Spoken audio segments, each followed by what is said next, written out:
A very good afternoon to all the students and other viewers. I am Gunjan Rotela, lecturer of education in SCRT. And today I will continue the topic in Buddhist period, education which was in Buddhist period. इससे पहले 30 जून को मैंने आप लोगों की online class में बौद्धकालीन शिक्षा का भाग 1 प्रेजेंट किया था और आज मैं डीएलएड सेकेंड सेमेस्टर के वर्तमान भारतीय समाज और प्रारंभिक शिक्षा के उसी टॉपिक को पार्ट 2 के रूप में आप लोगों के साथ चर्चा करूंगी। तो आज का हमारा टॉपिक है बौद्धकालीन शिक्षा भाग 2। So I am presenting this PPT so that it may be very helpful for you to make notes and give you a better understanding on this topic. So let's begin our topic.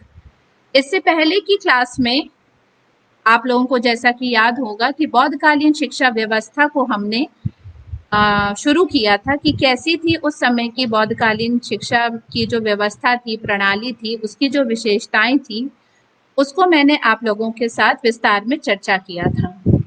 आज के PPT को शुरू करते हुए मैं आपको first PPT show करती हूँ अपना, वो है बौद्ध शिक्षा व्यवस्था। उसमें हम लोगों ने पढ़ा था कि मठ में प्रवेश करने के उपरांत जो संस्कार होते हैं वो बौद्ध शिक्षा व्यवस्था में किए जाते हैं और उसमें प्रवज्य संस्कार के बारे में हमने पढ़ा था। ये दोनों पॉइंट्स हमने उस कक्षा में भी थोड़ा सा इसको चर्चा की थी इसके बारे में कि प्रवज्य संस्कार के बाद छात्र को श्रवण, सामिनार या सिद्ध विहारक कहा जाता था। मीन्स उनको जो उपाधि दी जाती थी वो इन नामों से दी जाती थी जब उनका प्रवज्य संस्कार हो जाता था। उसके बाद छात्रों को 6 महीने तक सिद्धिरस्तु नामक बाल पोथी पढ़नी पड़ती थी जिसमें वर्णमाला के 49 अक्षर थे।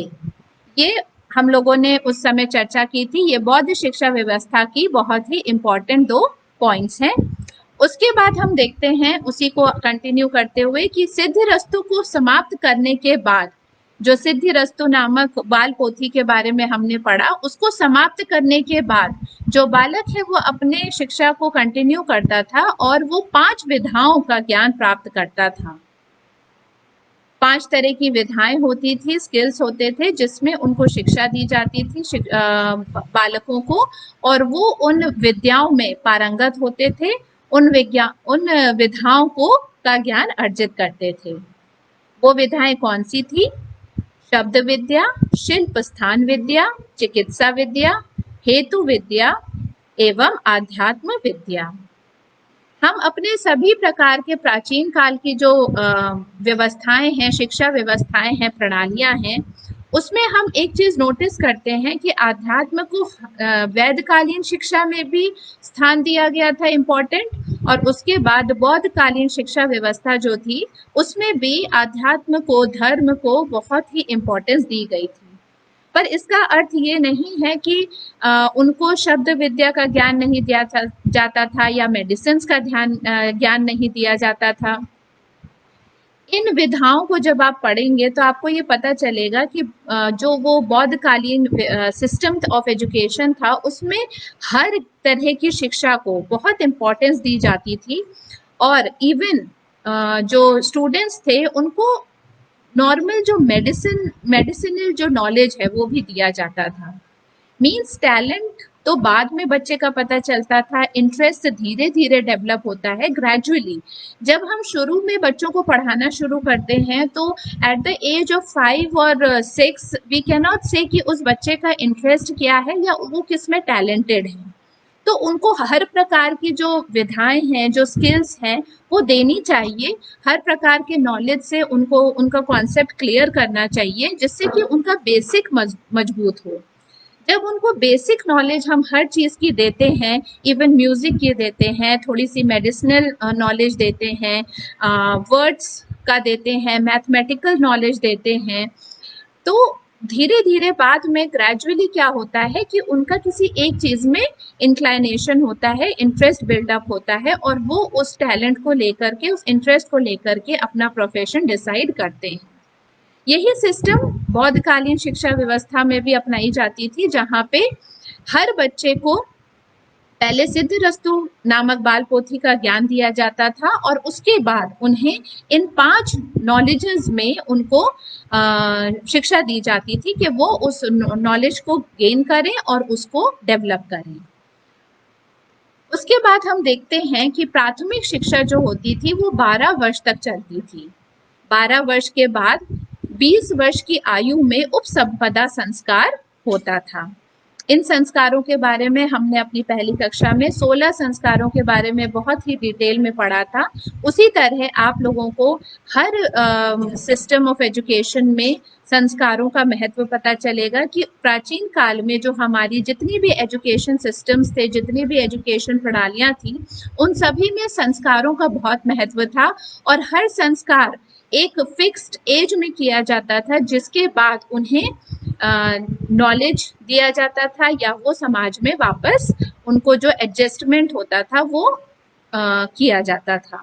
तो इससे हमें ये पता चलता है कि जो प्राइमरी एजुकेशन थी वो उनकी 12 ईयर्स के लिए थी और उसके बाद उपसंपदा नामक संस्कार उनको दिया जाता था, होता था। Now what is उपसंपदा संस्कार? After completion of education of 12 years, at the age of 20 years, the monk, जो हमारे मठ में जितने भी बालक जो शिक्षा ग्रहण करते थे उनको monk कहा जाता है आज भी। और जितने भी जो विमेन हैं, जितनी भी गर्ल्स हैं जो एजुकेशन वहाँ पे लेती हैं, उनको नन्स की उपाधि दी जाती है, उनको नन्स बोला जाता है। So, at the age of 20 years, the monk had to undergo the ritual Upsampada and then he became permanent member of Sangh. संघ मैंने आपको बताया था एसोसिएशन, कम्युनिटी, जो मॉन्क्स की एक जो कम्युनिटी है जहाँ पे वो मठ में शिक्षा ग्रहण करते हैं, उसको हम क्या बोलते हैं? संघ बोलते हैं। तो आफ्टर दैट रिचुअल ऑफ उपसंपदा जो संस्कार होता था, उसके बाद वो उस संघ के, उस सोसाइटी के, उस कम्युनिटी के एक परमानेंट मेंबर माने जाते थे। But only those monks who had enough of spiritual knowledge were taken to Sangha. मैंने आपको बताया कि जितने भी प्राचीन काल की शिक्षा व्यवस्था है उसमें स्पिरिचुअलिटी को, अध्यात्म को, धर्म को बहुत इंपॉर्टेंस दी जाती थी। तो उन्हीं लोगों को उस संघ में ज्वाइन करवाया जाता था या उस संघ में अपनाया जाता था उपसंपदा संस्कार के बाद, जिनको स्पिरिचुअल नॉलेज का ज्ञान होता था, जिनके अंदर स्पिरिचुअलिटी की भावना होती थी, जिनके अंदर आध्यात्म और धर्म को लेकर के जो आगे बढ़ते थे और जो उसको अच्छी प्रकार से समझते थे, उन्हीं को ही उपसंपदा संस्कार के बाद संघ में सम्मिलित किया जाता था और उन्हें उस संघ का परमानेंट मेंबर माना जाता था। तो ये हो गई हमारी उपसंपदा संस्कार। और उसके बाद हम देखते हैं कि बौद्ध शिक्षा व्यवस्था में जो नव भिक्षु थे, जो नए भिक्षु ऐड होते थे या जो भिक्षु उनको कहा जाता है, जो शिष्य होते हैं, स्टूडेंट्स, मॉन्क्स, तो उनके लिए 10 नियम होते थे जिनका उन्हें पालन करना पड़ता था and they have to promise their teachers कि वो इन 10 नियमों का, 10 रूल्स का अच्छी तरह से पालन करेंगे और तभी वो अच्छी शिक्षा वहां से प्राप्त कर पाते थे। तो ये 10 नियम कौन से थे जिनका उन्हें पालन करना पड़ता था एज मॉन्क्स उस संघ में रहने के लिए? सबसे पहले जीव हत्या ना करना, दूसरा चोरी ना करना, तीसरा शुद्ध रहना, फिर असत्य ना बोलना, पांचवा मादक पदार्थों का प्रयोग ना करना, समय पर भोजन करना, नृत्य, संगीत, तमाशे से दूर रहना, श्रृंगार की वस्तुओं का प्रयोग ना करना, भूमि शयन करना और एंड में स्वर्ण चांदी का दान ना लेना। ये 10 रूल्स उनके लिए बनाए गए थे संघ में। जो मठों में जो विद्या ग्रहण करते थे, जो भिक्षु, जो स्टूडेंट्स, उन्हें ये 10 रूल्स का पालन करना पड़ता था, तभी उन्हें माना जाता था कि वो संघ के सदस्य हैं और सही मायनों में वहाँ पे स्टूडेंट्स हैं, अच्छे स्टूडेंट्स हैं। तो हर एक स्टूडेंट को, हर एक भिक्षु को इन 10 नियमों का पालन करना पड़ता था। और ये क्या है, जब हम इन 10 नियमों को पढ़ते हैं तो ये बहुत अननोन चीजें नहीं हैं। आज भी हम स्टूडेंट्स को अपने और अपने बच्चों को यही शिक्षा देते हैं कि ये सब नहीं करना है। जैसे हम अपने स्कूल में नॉर्मली बताते हैं डूज एंड डोंट्स, है ना, हम बोलते हैं कि ये करना चाहिए, ये नहीं करना चाहिए। उसी प्रकार से वहां पे मठों में भिक्षुओं को ये 10 प्रकार के नियम बता दिए गए थे कि ये आपको कतई नहीं करना है। तभी आप एक सही स्टूडेंट बन पाएंगे और सही से शिक्षा प्राप्त कर पाएंगे। जस्ट बिकॉज कि वो डिस्ट्रैक्ट ना हो, वो बुरी आदतों में ना पड़े और उनके अंदर एक डिसिप्लिन आए। जब हम ये 10 नियम देखते हैं तो हम ये आराम से देख सकते हैं कि इसमें वही 10 नियम हैं जो बच्चे को डिसिप्लिन्ड बनाते हैं, बच्चे को बुरी आदतों से दूर रखते हैं और बच्चों को ये सिखाते हैं कि उन्हें अपने जीवन को किस प्रकार से अच्छा बनाना है और किस प्रकार से वो एक अच्छे इंसान बन सकते हैं। तो ये सारी चीजें हैं कि जीवों की हत्या ना करना, चोरी ना करना, उन्हें भूमि शयन करना। अब इसमें ये बहुत इम्पोर्टेंट है कि उन्हें ऐसी शिक्षा दी जाती थी कि वो अपने आप को न केवल साइकोलॉजिकली, मेंटली, इवन फिजिकली भी बहुत स्ट्रांग बनाए। तो उन्हें इस बात का, जो हमने एक बार पढ़ा था कि सादा जीवन उच्च विचार वाली जो रूल्स हैं, जो उसकी जो विचार हैं, उस पे चलने की शिक्षा दी जाती थी कि कैसे आपका जीवन बहुत ही ज़्यादा सिंपल होना चाहिए, पर आपके जो विचार हैं, जो थॉट्स हैं, जो थिंकिंग प्रोसेस है और आपकी जो फीलिंग्स हैं, आपकी भावनाएं हैं, वो कैसे उच्च होनी चाहिए, कैसे उसमें एक बड़प्पन की फीलिंग होनी चाहिए, एक उसमें जो है आपकी जो सोच है, जो विचार है, जो दृष्टिकोण है, उसमें आपको आगे बढ़ना है, आपको ऊंचा सोचना है, पर अपना जो जीवन है वो कैसा रखना है, एकदम सादा रखना है, एकदम सिंपल रखना है, समय पर भोजन करना। अब ये सारी चीजें साइंटिफिकली जो है वो स्टूडेंट्स के लिए समझी जाती थी कि वो फिजिकली स्ट्रांग बने और अपने आप को एक अच्छा इंसान बनाए, एक डिसिप्लिन्ड व्यक्ति बनाए। इसलिए उनको ये 10 नियम बताए गए थे जिनका उन्हें पालन करना होता था अपनी स्टूडेंट लाइफ में। उसके बाद 12 साल का एक शिक्षण सत्र होता था। अब आपको ये सारी चीजें याद होनी चाहिए कि बौद्धकालीन शिक्षा व्यवस्था में कितने मास का शिक्षण सत्र होता था, तो वो 12 मास का एक शिक्षण सत्र माना जाता था। पठन पाठन प्रातः काल से मध्याह्न और पुनः भोजन आदि क्रिया के बाद सायंकाल से पूर्व तक चलता था। वहां पे एक रेसिडेंशियल एक जो एटमॉस्फेयर है वहां पे दिया जाता था मठों में, जहाँ पे जैसे हम बोर्डिंग स्कूल्स में पढ़ते हैं, हम हॉस्टल्स में पढ़ते हैं, तो वहाँ पे हम लोगों का केवल मॉर्निंग टू आफ्टरनून शिफ्ट नहीं होता है कि हम 2 बजे के बाद अपने घर चले जाएं। इवन शाम को भी वहाँ के जो टीचर्स हैं वो हमारी क्लासेस ले सकते हैं आज भी। और मठों में भी ये व्यवस्था थी कि सुबह से लेकर के हम लंच टाइम तक एक पीरियड चलते थे कि वहाँ पे टीचिंग प्रोसेस होता था, और उसके बाद लंच के बाद जब भी टीचर्स को जो टाइम टेबल निश्चित करते थे तो वो स्टूडेंट्स को बुला करके फिर से शिक्षा प्रदान करते थे। अवसर के अनुसार अवकाश भी हुआ करते थे। ऐसा नहीं है कि उन स्टूडेंट्स को बिल्कुल भी छुट्टियां नहीं मिलती थी। उनको जैसे जैसे उनके जो सिलेबस है, जो करिकुलम है, उस हिसाब से कंप्लीट होने पे उन्हें हॉलीडेज भी मिलते थे, वेकेशंस भी मिलते थे, पर पूरी तरह वो किस पे बेस्ड होते थे, वो वहाँ के जो एडमिनिस्ट्रेशन है मठों का और जो टीचर्स हैं, टीचर्स अपने अकॉर्डिंग स्टूडेंट्स की टाइम टेबल निश्चित करते थे और स्टूडेंट्स को हॉलीडेज और वेकेशंस भी देते थे कि कब उनको किस तरह का वातावरण देना चाहिए। उस तरह से टीचर्स ये डिसाइड करते थे कि कब स्टूडेंट्स को छुट्टियां देनी है और कब स्टूडेंट्स की क्लासेस लेनी है उन्हें।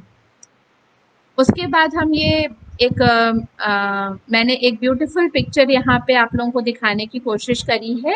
ये एक मठ की पिक्चर है कि ये आज भी है, और ऐसे ही सुंदर सुंदर मठ ये है बौद्धकालीन शिक्षा व्यवस्था के, जहाँ पे उन लोगों की क्लासेस चलती हैं और जहाँ पे हमारे मॉन्क्स और नन्स रहते हैं।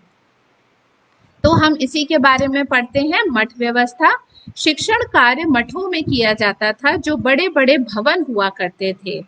दे use to be very huge buildings, और आज भी ऐसे बड़े बड़े बिल्डिंग्स हैं जहाँ पे मठ व्यवस्था अपनाई जाती है, और वहाँ पे स्टूडेंट्स को मॉन्क्स और नन्स की तरह वहाँ पे रहते हैं और वहाँ पे शिक्षा ग्रहण करते हैं। उसमें हजारों बौद्ध भिक्षुओं के रहने की व्यवस्था होती थी, और गुरु शिष्य वहीं रहा करते थे और वहीं पे शिक्षा ग्रहण करते थे, पठन पाठन कार्य करते थे। भारत के इतिहास में बौद्ध विहार सर्वप्रथम संगठित संस्था थी। ये एक बहुत ही इम्पोर्टेंट पॉइंट है कि हमारे जो इंडिया का जो हिस्ट्री है उसमें जो बौद्ध विहार्स हैं वो सबसे पहले माना जाता है कि वो एक संगठित संस्था थी, मींस एसोसिएशन थी जो ऑर्गेनाइज थी, और जिसको बनाया गया था कि वहाँ पे बच्चों की एजुकेशन होगी, कैसे होगी, किस प्रकार की होगी, ये सारी चीज़ें उन मठों में डिसाइड होती थी, और उन मठों में रहने वाले जो हमारे भिक्षु हैं वो ही उसको संचालित करते थे। तो कहते हैं कि हमारे भारत के इतिहास में जो सर्वप्रथम संगठित संस्था थी वो कौन सी थी? मठों की व्यवस्था थी। इनमें खाने पीने व रहने की पूर्ण व्यवस्था थी, तो किसी प्रकार भी स्टूडेंट्स को कोई प्रॉब्लम नहीं होती थी कि वो कैसे अपना एजुकेशन करेंगे, कैसे उनके रहने खाने की व्यवस्था होगी। सभी प्रकार की व्यवस्था वहाँ मठों में की जाती थी, और वहाँ का जो एडमिनिस्ट्रेशन था वो सब चीज़ों का ध्यान रखता था, और वहाँ के जो स्टूडेंट्स थे उनको किसी प्रकार की कोई भी प्रॉब्लम फेस नहीं करनी पड़ती थी। वो एकदम शांति से रह करके वहाँ पे अपनी शिक्षा प्राप्त करते थे। उसके बाद हम ये देखते हैं कि बौद्ध काल के उत्तरार्ध कुछ विहार मठ सामान्य विद्यालयों की तरह कार्य करने लगे, जिनमें विद्यार्थी अपने घर पर रहकर भी शिक्षा प्राप्त कर सकता था। धीरे धीरे जो मठ व्यवस्था है, अब हम देखते हैं कि आज भी बहुत जगह पे ये मठ हैं जहाँ पे आज भी भिक्षुओं को लिया जाता है, मॉन्क्स और नन्स की तरह वहाँ पे स्टूडेंट्स रहते हैं, इन नियमों का पालन करते हैं, और उस एजुकेशन को आज भी फॉलो करते हैं, उस एजुकेशन सिस्टम को फॉलो करते हुए अपनी एजुकेशन को प्राप्त करते हैं। बट फिर भी कुछ समय के बाद जो उसकी वैसी व्यवस्था थी, जो रेसिडेंशियल व्यवस्था थी, रेसिडेंशियल सिस्टम था, वो धीरे धीरे कम होने लगा, और धीरे धीरे हम ये देखते हैं कि बाद में विद्यार्थी जो थे वो घर पे रह करके, जो हमारा आजकल का नॉर्मल स्कूल सिस्टम है वो चलने लगा, कि बच्चे अपने घर पे रहते हैं और मठों में जाकर के शिक्षा ग्रहण करते हैं और वापस अपने घर में आ जाते हैं। तो ऐसे विद्यालय भी शुरू हो गए जो सामान्य मठ कहे जाते हैं, जहाँ पे नॉर्मली वहाँ पे बच्चे रहते नहीं हैं और नॉर्मल स्कूल की तरह टाइम पे जाते हैं और अपने टाइम पे वापस आ जाते हैं। तो बौद्ध कालीन शिक्षा केंद्र बहुत ही ज़्यादा हमारे हिस्ट्री में फेमस है, जैसे Takshashila, Nalanda university. Takshashila which was the first and finest oldest known university in the world, वहाँ पे भी बौद्ध कालीन शिक्षा व्यवस्था का केंद्र था, जो स्टडी सेंटर्स जिनको हम बोलते हैं, तक्षशिला में था, नालंदा में था, वल्लभी, विक्रमशिला, ओदंतपुरी, काशी, मिथिला एवं जगदला, इन सभी में बौद्ध कालीन शिक्षा व्यवस्था के केंद्र थे। जैसे आज हम लोग अगर हम डिस्टेंस एजुकेशन की बात करते हैं या कॉरेस्पॉन्डेंस एजुकेशन की बात करते हैं, तो क्या होता है, हमें हर जगह पे अलग अलग यूनिवर्सिटीज़ में हमें स्टडी सेंटर्स, रीजनल सेंटर्स दिए जाते हैं, जहाँ पर जाकर के हम इवन डिस्टेंस एजुकेशन के स्टूडेंट होने के बावजूद हम वहाँ पे पढ़ सकते हैं, टीचर्स को अप्रोच कर सकते हैं। उसी प्रकार बौद्ध कालीन शिक्षा व्यवस्था के जो केंद्र थे वो ये फेमस यूनिवर्सिटीज़ थे, जो उस समय अपने पीक पे थे, जहाँ पे नॉलेज की भरमार थी, जो बहुत रिच थे अपने साहित्य में, अपने टीचर्स, प्रोफेसर्स जो वहाँ पे थे, तो they were considered as very rich universities, और वहीं पे बौद्ध कालीन शिक्षा के केंद्र स्थापित थे। आगे हम मठ व्यवस्था को जब पढ़ते हैं तो देखेंगे कि मठों या शिक्षा संस्थाओं में योग्यता अनुसार छात्रों को अलग अलग कक्षाओं में रखा जाता था। मीन्स थोड़ा सा कैटेगराइजेशन होता था कि जो स्टूडेंट्स हैं, जैसे आज भी क्या होता है, सेक्शंस होते हैं अलग अलग, ABCDEFG। तो उन सेक्शंस में बच्चों को रखने की एक अलग से सिस्टम होता है। सिस्टमैटिकली कुछ ना कोई पैटर्न होता है हर स्कूल का, जिसको वो फॉलो करते हैं और उस पैटर्न के अकॉर्डिंग वो क्या करते हैं कि अपने उन बच्चों के सेक्शंस में अलग अलग बच्चों को रखते हैं। इसी प्रकार मठों में भी जो संस्थाएं होती थी वो क्या करते थे, योग्यता के अनुसार, means according to the capability of the students, वो कैटेगराइज करते थे बच्चों को और उनको अलग अलग सेक्शंस में रखते थे, अलग अलग कक्षाओं में रखा जाता था। आज भी वो पैटर्न यूज होता है, बट वो अलग अलग स्कूल के अलग अलग जो उनके व्यूज हैं, उनका जो सिस्टम है उस अकॉर्डिंग होता है। तो हमें ये याद रखना है कि मठ व्यवस्था में योग्यता के अनुसार, मीन्स कैपेबिलिटी के अनुसार बच्चों को कक्षाओं में रखा जाता था। सबसे छोटी कक्षा में छात्र सुतंत्र की पुनरावृत्ति करते थे। अगली कक्षा विनय के लिए होती थी। ये कुछ इंपॉर्टेंट चीजें हैं, मैंने इसको बोल्ड भी कर रखा है, जो आप लोगों को जरूर पता होनी चाहिए कि सबसे छोटी कक्षा में छात्र किसकी पुनरावृत्ति करते थे और अगली कक्षा में उनके लिए क्या इंपॉर्टेंट होता था, विनय के लिए होती थी। छात्र परस्पर तर्क वितर्क द्वारा निपुणता हासिल करते थे। निपुणता मीन्स जो उनका जो एक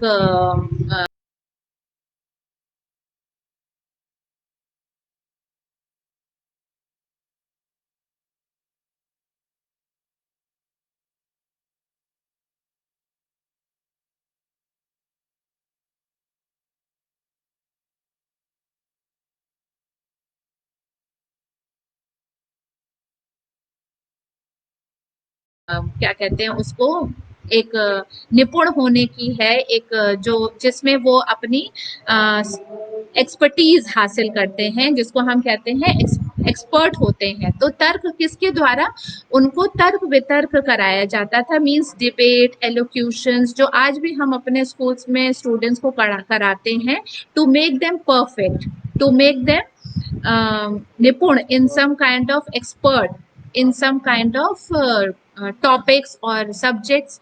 तो किस तरह से ये मीडियम चुना जाता था तर्क वितर्क का। तर्क वितर्क मीन्स उनके शास्त्रार्थ होते थे, उन लोगों के डिबेट्स होते थे आपस में, इंटर स्कूल, इंटर क्लास और इवन टीचर्स से वो लोग डिबेट करते थे, एलोक्यूशंस में पार्ट लेते थे, जिससे कि उनके अंदर उस सब्जेक्ट को लेकर के एक्सपर्टीज हो जाता था and they use to become perfect in their knowledge. उसके बाद हम आ जाते हैं अपने बौद्धकालीन शिक्षा व्यवस्था के पाठ्यक्रम में, जो एक बहुत ही इम्पोर्टेंट पक्ष है, एस्पेक्ट है हमारे टीचिंग लर्निंग प्रोसेस का। तो इसमें हम देखते हैं कि इस शिक्षा प्रणाली का पाठ्यक्रम सैद्धांतिक व व्यवहारिक था। मीन्स उस काल में भी दोनों तरह के सिस्टम्स को बहुत ज़्यादा तवज्जो दी जाती थी, इम्पोर्टेंस दी जाती थी। उन्हें थ्योरेटिकल नॉलेज के साथ साथ प्रैक्टिकल नॉलेज भी दिया जाता था। करिकुलम में ऐसे टॉपिक्स चुने जाते थे, ऐसे मीडियम्स चुने जाते थे कि जो स्टूडेंट्स हैं वो केवल बुकिश नॉलेज ना प्राप्त करें, केवल थ्योरेटिकली ना एक्सपर्ट हों, बल्कि वो प्रैक्टिकली भी अपने लाइफ में उस थ्योरी पार्ट को लेकर के आए और अपने लाइफ को प्रैक्टिकली भी प्रोग्रेसिव बनाएं और उस नॉलेज को पूरी तरह से यूज करें।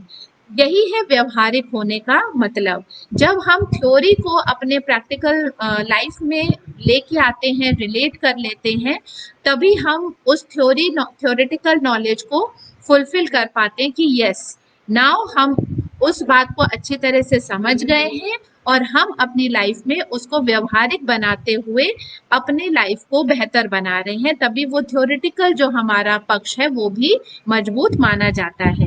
तो उस सिस्टम में दोनों को बहुत इंपॉर्टेंस दी जाती थी।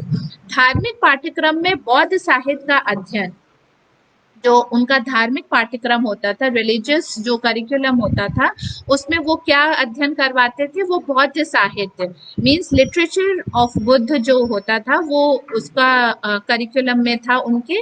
और लौकिक पाठ्यक्रम के अंतर्गत लेखन, गणित, कृषि, पशुपालन, चिकित्सा, मल्ल विद्या, शिल्प कला आदि विषय पढ़ाए जाते थे। ये सारे जितने भी पाठ्यक्रम हैं ये उनके सब्जेक्ट्स हैं, उनके पाठ्यक्रम में थे जो उनको धार्मिक साहित्य से भी जोड़ते थे और इवन लौकिक पाठ्यक्रम में भी उनको एक्सपर्ट बनाते थे। बौद्ध शिक्षा मूलतः तो धार्मिक थी, किंतु सामान्य व्यवसायों जैसे कताई, बुनाई, सिलाई, शिल्प, निर्माण कला की भी उन्हें स्टूडेंट्स को शिक्षा दी जाती थी। मीन्स धर्म के साथ साथ उन्हें आध्यात्म की शिक्षा देना जितना ही इम्पोर्टेंट था, उतना ही उन्होंने बच्चों को स्किल बेस्ड नॉलेज भी दिया, जिससे कि वो अपने एक तरह का एंटरप्रेन्योरशिप होने की आगे उनको शिक्षा मिले कि वो कैसे अपनी लाइफ को आगे बढ़ा सकते हैं। केवल आध्यात्म पर बेस्ड होकर के या धर्म पे की पढ़ाई करके वो अपने जीवन को नहीं चला सकते आगे। जो कहते हैं ना कि वो क्या प्रोफेशन अटेंड करेंगे, तो उसके लिए उन्हें सामान्य व्यवसायों की शिक्षा भी दी जाती थी, जिसमें उन्हें स्किल बेस्ड कौशल पे आधारित शिक्षा दी जाती थी, जो उनके आगे की जीवन के लिए बहुत ही उपयोगी साबित होती थी। व्यावसायिक शिक्षा भी बौद्ध युगीन शिक्षा प्रणाली का अभिन्न अंग थी। ये हम लोगों ने अभी अपनी चर्चा में समझा। उसके बाद बौद्ध साहित्य महावग्गा में भी भिक्षुओं के लिए कताई, बुनाई, सिलाई का प्रशिक्षण, गृहस्थ जीवन व्यतीत करने वाले अनुयायियों का वर्णन है।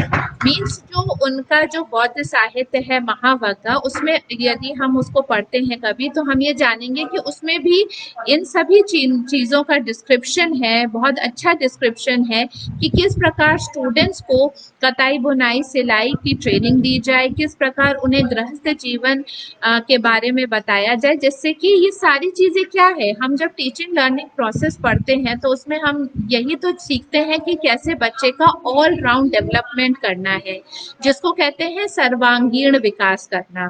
तो उसमें महावग्गा जो बौद्ध साहित्य है उसमें ये बहुत अच्छी तरीके से बताया गया कि किस प्रकार स्टूडेंट्स को इस तरह का जीवन जीने की शिक्षा देनी है और किस प्रकार उन्हें जीविकोपार्जन की शिक्षा दी जाती थी कि कैसे वो अपने जीवन को केवल बुकिश किताबी ना बना करके प्रैक्टिकली प्रोग्रेसिव बनाए और प्रोग्रेसिवली वो उस चीज़ को अटेन कर सके अपने लाइफ में। तो ये सारी ही चीज़ें हमारे बौद्ध साहित्य में भी उसका पूरा डिस्क्रिप्शन मिलता था। उसके बाद हम देखते हैं शिक्षण विधि, किस प्रकार की शिक्षण विधि हुआ करती थी हमारे बौद्धकालीन शिक्षा व्यवस्था में।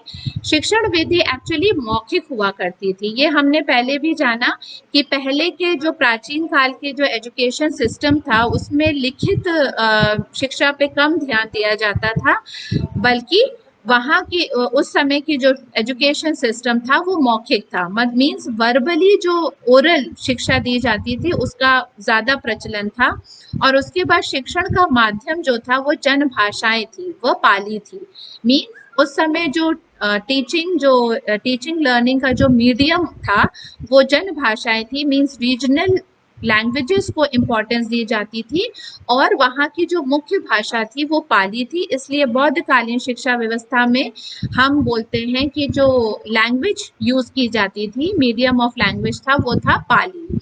रटने पर ज़्यादा जोर दिया जाता था। मीन्स जब हम रिटन वर्क कम करवाते थे अपने स्टूडेंट्स को, जो टीचर्स जो बोलते थे उसको सुनकर जो बच्चे पढ़ते थे उसको रटने पर ज़्यादा जोर दिया जाता था और उसी के बेसिस पे उनका एग्ज़ाम भी लिया जाता था स्टूडेंट्स का।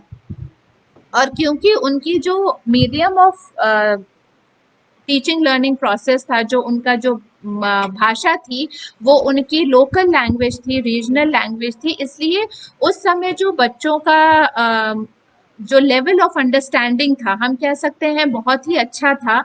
उन्हें ज़्यादा किताबों को पढ़ने की उतनी ज़्यादा ज़रूरत नहीं पड़ती थी, क्योंकि उनके जो टीचर्स थे वो उनके लेवल पे जा करके और उनके जो कैपेबिलिटीज़ है उनको समझ करके, साइकोलॉजिकली उनको उनके लेवल को समझ के और फिर उनके रीजनल लैंग्वेज में उनको पढ़ाते थे, जिससे वो जो स्टूडेंट्स थे वो बहुत अच्छी तरीके से अपने टीचर्स की बातों को समझ जाते थे, उनके बताई हुई चीज़ों को याद कर पाते थे, और इसलिए उस समय रटने की विधि पर ज़्यादा जोर दिया जाता था और ओरल ही उनका ज़्यादातर, जो हम बोलते हैं ना, शास्त्रार्थ और तर्क वितर्क के माध्यम से उनकी परीक्षाएं ली जाती थी। उसके बाद जो अन्य विधियां प्रयोग में ली जाती थी वो थी व्याख्यान विधि, जिसको हम लेक्चर मेथड कहते हैं, प्रश्नोत्तर विधि, वाद विवाद विधि, जिसका बहुत ही इम्पोर्टेंस थी जिसका, और जो बहुत ही ज़्यादा यूज़ भी किया जाता था। इन सभी विधियों का मैंने अभी आप लोगों को बताया कि क्या इम्पोर्टेंस थी। सभी विधियों में आप ये नोटिस करिए कि व्याख्यान विधि वो भी बोल करके, इंटरेक्शन एक मोड था, इंटरेक्टिव मेथड को यूज़ किया जाता था, क्वेश्चन आंसर मेथड जिसमें कि टीचर्स प्रश्न पूछते थे और स्टूडेंट्स आंसर करते हैं, और उसके बाद वाद विवाद। यहाँ पे जो मैंने पीपीटी में पिक्चर शो किया है वो भी यही दिखाता है कि किस प्रकार एक तरह की एक असेंबली ऑर्गेनाइज की जाती थी और वहाँ पे 1 बाय 1 स्टूडेंट्स अपने टीचर्स के सामने आकर के वाद विवाद करते थे, उनके क्वेश्चंस को आंसर करते थे और इस तरह से वो उस परीक्षा को पास करते थे। इस तरह के जो सिस्टम था पढ़ने का, वो कहीं ना कहीं उनके कॉन्फिडेंस को बिल्डअप करता था और उनके अंदर एक एक्सपर्टीज की भावना लेके आता था कि yes, I am expert in this kind of subject. यथोचित अवसरों पर देशाटन मीन्स ट्रिप ऑर्गेनाइज की जाती थी, विशेषज्ञ वार्ता, सम्मेलन व प्रकृति निरीक्षण का प्रयोग होता था। आज हम टीचिंग लर्निंग प्रोसेस मेथड्स की जब बात करते हैं तो हम लोग कहते हैं कि बच्चों को ट्रिप्स पे ले जाया जाए और उन लोगों को एक्सपर्ट्स की जो लेक्चर्स हैं वो अटेंड किया जाए। हम लोग सम्मेलन, जिसको हम सेमिनार्स, कॉन्फ्रेंसेस, वर्कशॉप्स कहते हैं, तो आज भी ऐसा नहीं है कि ये जो व्यवस्थाएं थी या जो मीडियम्स थे, जो मेथड्स थे, वो उस समय के थे। आज भी इन मेथड्स का यूज होता है और इन मेथड्स की वजह से बच्चों का जो अंडरस्टैंडिंग लेवल है, जो नॉलेज लेवल है, वो काफ़ी आगे बढ़ता है और उसमें उनको समझने में, पढ़ने में काफ़ी मदद मिलती है और उनका कॉन्सेप्ट और क्लियर हो जाता है। तो इन मेथड्स का प्रयोग तब भी किया जाता था। देशाटन, जिसको हम कहते हैं ट्रिप्स, जो आजकल के बच्चों को हम कहते हैं ले जाया जाए बाहर, जिससे कि वो आसपास की चीज़ों को देख करके खुद ही, जो कहते हैं ना, स्वयं अपने नॉलेज को एक्सपीरियंस के थ्रू गेन करें, तो ये सारी ही विधियां उस समय भी अपनाई जाती थी, जो बहुत ही इम्पोर्टेंट है। कला कौशल की शिक्षा कारीगरों के साथ रहकर छात्र सीखते थे। अब देखिए कितना इंटरेस्टिंग है कि जो आजकल हम लोग कहते हैं बच्चों को ले जाया जाए, कहाँ पे फैक्ट्रीज में ले जाएं और ऐसे बिजनेस प्लेसेस में ले जाएं, कॉर्पोरेट सेक्टर्स में ले जाएं, जहां पर के बच्चे खुद देख करके सीखें कि कैसे ये स्किल्स होती हैं, कैसे वहां पे कारीगर काम करते हैं। उसी तरह से पहले भी ये सारी विधियां अपनाई जाती थी, जहां पे बच्चों को कारीगरों के पास थोड़े दिन ले जाया जाता था और वहां रह करके वे बच्चे सीखते थे कि किस प्रकार से वो टैलेंट हासिल कर सकते हैं और वो स्किल को प्राप्त कर सकते हैं। तो ये सारी ही विधियां उस समय बौद्धकालीन शिक्षा व्यवस्था में अपनाई जाती थी। उसके बाद हमारा नेक्स्ट टॉपिक आ जाता है कि गुरु शिष्य के संबंध कैसे थे। तो वैसे जैसे हमने वैदिककालीन शिक्षा व्यवस्था में पढ़ा था कि गुरु और शिष्य के बीच में जो संबंध थे वो बहुत ही स्नेहपूर्ण थे। गुरु का बहुत ही अधिक महत्व था प्राचीन काल की सभी शिक्षा व्यवस्थाओं में। उनको देवता के समान समझा जाता था और गुरु की आज्ञा को ही सर्वोपरि समझा जाता था। यदि गुरु ने कोई आज्ञा दे दी तो उसका पालन करना ही शिष्य का सर्वप्रथम कर्तव्य हो जाता था और इस कर्तव्य को निभाने में वो थोड़ी सी भी जो कहते हैं ना हेजिटेशन या फिर कुछ भी उसको मना नहीं करते थे और जो गुरु ने कह दिया उसी को ही पालन करने में उनका सबसे बड़ा उनको वो सोचते थे कि उनका सबसे बड़ा सौभाग्य है कि वो गुरु की शिक्षा का पालन कर रहे हैं, उनकी आज्ञा को का पालन कर रहे हैं।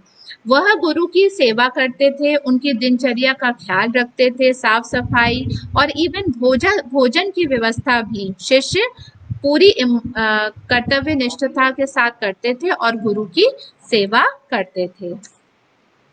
गुरु भी छात्र के प्रति पितृवत दायित्व निभाता था। उसके शारीरिक, मानसिक, बौद्धिक क्षमताओं के विकास के लिए ज्ञान देते थे, समाज में रहने के योग्य बनाते थे। तो जो हमारे गुरु थे वो भी बहुत ही ज्यादा रिस्पेक्टेड थे और उस समय वो इस तरह से अपने शिष्यों का ध्यान रखते थे जैसे एक पिता रखता है, और उसी तरह से उनको वो शिक्षा देते थे कि वो अपने समाज के लिए उपयोगी साबित हो। गुरु का कर्तव्य था कि वह उच्च आदर्श प्रस्तुत करें और सादा जीवन व्यतीत करें। जिस प्रकार वो शिष्य को चाहते थे कि शिष्य का जीवन अच्छा हो, ईमानदारी से वो जिए, चरित्रवान बने, वैसे ही वो स्वयं भी अपना जीवन जीते थे, जिससे कि जो शिष्य होता है वो सबसे ज्यादा क्या किस चीज से सीखता है, वो गुरु को अपना रोल मॉडल मानता है और उनको देखते हुए, उनका अनुकरण करते हुए वो उसी तरह का इंसान बनना चाहता है जिस प्रकार उसके गुरु होते हैं। तो जो गुरु होते थे, टीचर्स होते थे, वो ये पूरी कोशिश करते थे कि उनके सामने, अपने स्टूडेंट्स के सामने वो एक आदर्श प्रस्तुत करें और वो उसी प्रकार जीवन जिए जिस तरह वो चाहते थे कि उनके शिष्य बने और जीवन जिए। इसलिए वो बहुत ही ज्यादा सादा जीवन जीते थे और उनके सामने, अपने शिष्यों के सामने ऐसे उदाहरण प्रस्तुत करते थे जिससे कि उनके जो सोच है, जो विचार हैं, जो चरित्र है वो उच्च कोटि का हो।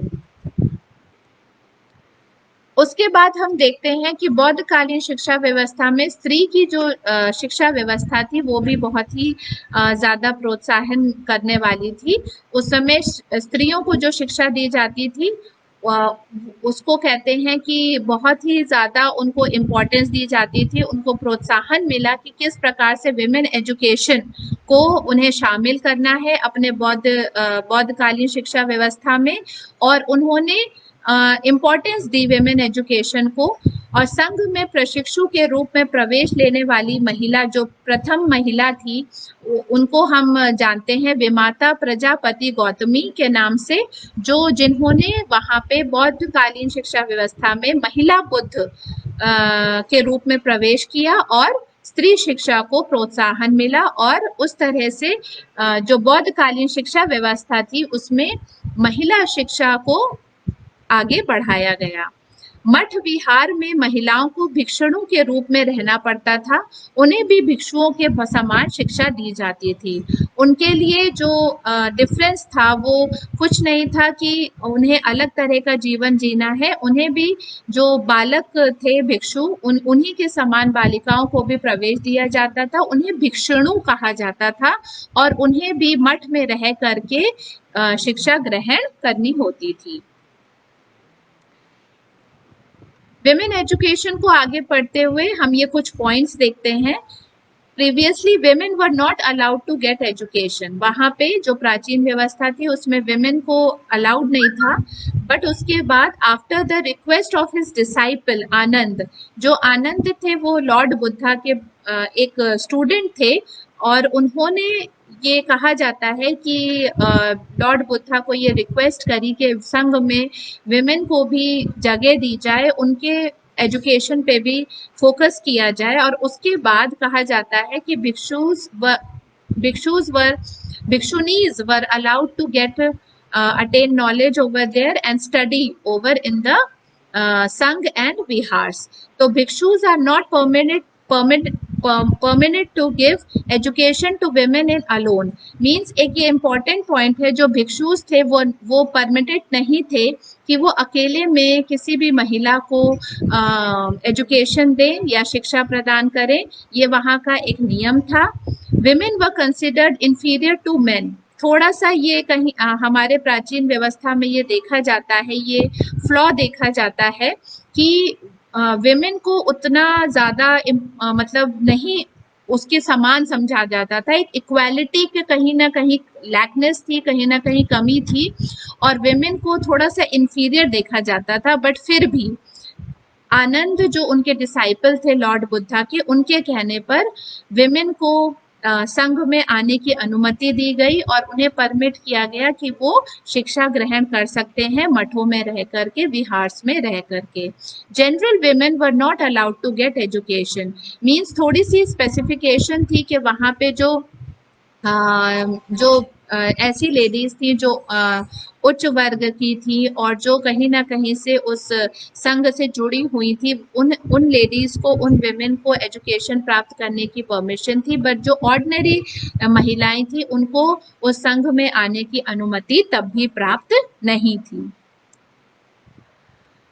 बौद्ध शिक्षा प्रणाली के गुण। अब हम देखते हैं कि हमने सब सारी व्यवस्थाएं देखी, विशेषताएं देखी, हमने ये देखा कि गुरु शिष्य का क्या रिलेशन था, स्त्री शिक्षा की क्या इम्पोर्टेंस थी, और उसके बाद हम एक जल्दी से एक ये देखते हैं कि बौद्ध शिक्षा प्रणाली के क्या क्या गुण थे। बौद्ध शिक्षा केंद्र अत्यधिक सुव्यवस्थित थी। जैसे कि हमने देखा, उन स्टूडेंट्स को 10 रूल्स फॉलो करने को कहा जाता था। उन लोगों का टाइम टेबल फिक्स्ड था। हर चीज़ का एक नियम था, हर चीज़ के लिए कुछ ना कुछ रूल्स एंड रेगुलेशंस थे। तो इन सारी व्यवस्थाओं को, सिस्टम को, पैटर्न को देखते हुए हम कह सकते हैं कि जो बौद्ध शिक्षा के जो स्टडी सेंटर्स थे वो बहुत ही ज़्यादा डिसिप्लिन्ड थे, ऑर्गेनाइज्ड थे और सुव्यवस्थित, जिसको हम कहते हैं। उसके बाद हम देखते हैं बौद्ध शिक्षा केंद्र सांप्रदायिक सौहार्द को प्रोत्साहन देती थी। मीन्स वहाँ पे जो सोशल इक्वालिटी है उसको इम्पोर्टेंस दी जाती थी, हर किसी को एक समान दृष्टि से देखा जाता था। बौद्ध शिक्षा केंद्र पुस्तकालय में प्रत्येक भाषा विषय का अनूठा संग्रह उपलब्ध था। वहाँ की जो लाइब्रेरीज थी, जो वहाँ का जो स्टडी मटेरियल था वो बहुत ही रिच था, बहुत ही वहाँ पे हर प्रकार के साहित्य और हर तरह के लिटरेचर, इवन अलग अलग भाषाओं में अवेलेबल थे।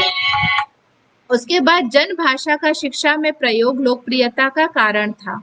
ये मैंने आप लोगों से डिस्कस किया कि जो लोकल लैंग्वेज थी, टीचर्स उस लोकल लैंग्वेज, रीजनल लैंग्वेज का प्रयोग करते थे बच्चों को पढ़ाने में, पठन पाठन में। इसलिए जो शिक्षा व्यवस्था थी वो उस समय बहुत सरल समझी जाती थी। स्टूडेंट्स बहुत ही आराम से वहाँ के जो शिक्षा व्यवस्था थी उसको अपना लेते थे और बहुत ही ज़्यादा नॉलेज गेन करते थे। कि उसका एक बहुत इम्पॉर्टेंट रीज़न ये भी था कि जन भाषा का प्रयोग किया जाता था, लोकल लैंग्वेज को इम्पोर्टेंस दी जाती थी। उसके बाद हम देखते हैं कि बौद्ध शिक्षा व्यवस्था प्रणाली के कुछ दोष क्या क्या थे। स्त्री शिक्षा का सार्वभौमिकरण ना हो पाया था, कुलीन स्त्रियां ही शिक्षा ग्रहण करती थी। ये पॉइंट मैंने आप लोगों से डिस्कस किया था कि ordinary women were not allowed to enter the Sangha and get education over there. तो जो स्त्री शिक्षा था उसका बहुत ज़्यादा प्रोत्साहन तो दिया गया था, उसको इम्पोर्टेंस भी दी जाती थी, बट फिर भी वो जन साधारण में सामान्य नहीं हो पाया था। हर प्रकार के, हर वर्ग की स्त्रियों को एंट्री नहीं दी जाती थी और इसलिए ये एक उसका दोष भी माना गया है। उसके बाद आजीवन ब्रह्मचर्य ने भिक्षुओं को विलासिता की ओर ढकेलना शुरू कर दिया तथा मठों में उन्मुक्तता ने अवांछित तत्वों को आकर्षित किया। क्योंकि ये कहीं ना कहीं जो आजीवन ब्रह्मचर्य का पालन है वो बाद में कहीं ना कहीं थोड़ा सा डिफेम हो गया, थोड़ा सा वहाँ पे मठों की जो व्यवस्था थी उसकी वजह से वहाँ का एडमिनिस्ट्रेटिव थोड़ा सा जो लिबरल हो गया, उसकी वजह से बाद में कहा जाता है कि मठों में थोड़ा सा ये एक इनडिसिप्लिन एटीट्यूड बाद में आ गया, तो जिसको इसका दोष माना जाता है। परंतु फिर भी हम कह सकते हैं कि मठों में बहुत ही व्यवस्थित सब था और सिस्टम बहुत ही ऑर्गेनाइज्ड वे में चलती थी, जो आज भी लोग उसको फॉलो करते हैं। तो हमने ये बौद्ध शिक्षा प्रणाली के कुछ दोष और कुछ गुण भी देखे। उसके बाद मैं आ जाती हूँ अपने असाइनमेंट में, आज के असाइनमेंट में। आई होप आप लोगों को आज की जो हमारी बौद्ध कालीन शिक्षा व्यवस्था भाग 2 का जो चर्चा थी वो आप लोगों को हेल्पफुल रही होगी और इसके नोट्स आप लोगों के अच्छे बन जाएंगे। उसके बाद आप लोग नोट्स बनाने के बाद जब एक असाइनमेंट करेंगे तो आप उसमें ये देखिएगा कि बौद्ध शिक्षा प्रणाली और वैदिक शिक्षा प्रणाली के बीच समानता क्या-क्या है। जैसे हमने पहले अपने वैदिक शिक्षा प्रणाली पढ़ी और उसके बाद हमने बौद्ध शिक्षा प्रणाली पढ़ी, तो अब आप लोग बहुत ही आराम से उसमें सिमिलैरिटीज और डिससिमिलैरिटीज को आइडेंटिफाई कर सकते हैं और उसके बाद आप ये स्पष्ट कीजिएगा अपने असाइनमेंट में कि उनकी शैक्षिक विचारधाराएं क्या-क्या थी। बौद्ध शिक्षा प्रणाली की क्या शैक्षिक विचारधाराएं थी और वैदिक कालीन शिक्षा प्रणाली की क्या विचारधाराएं थी। इसी के साथ मैं अपने इस लेक्चर को यहीं एंड करती हूँ। Hope to see you again very soon in my next online class. Thank you.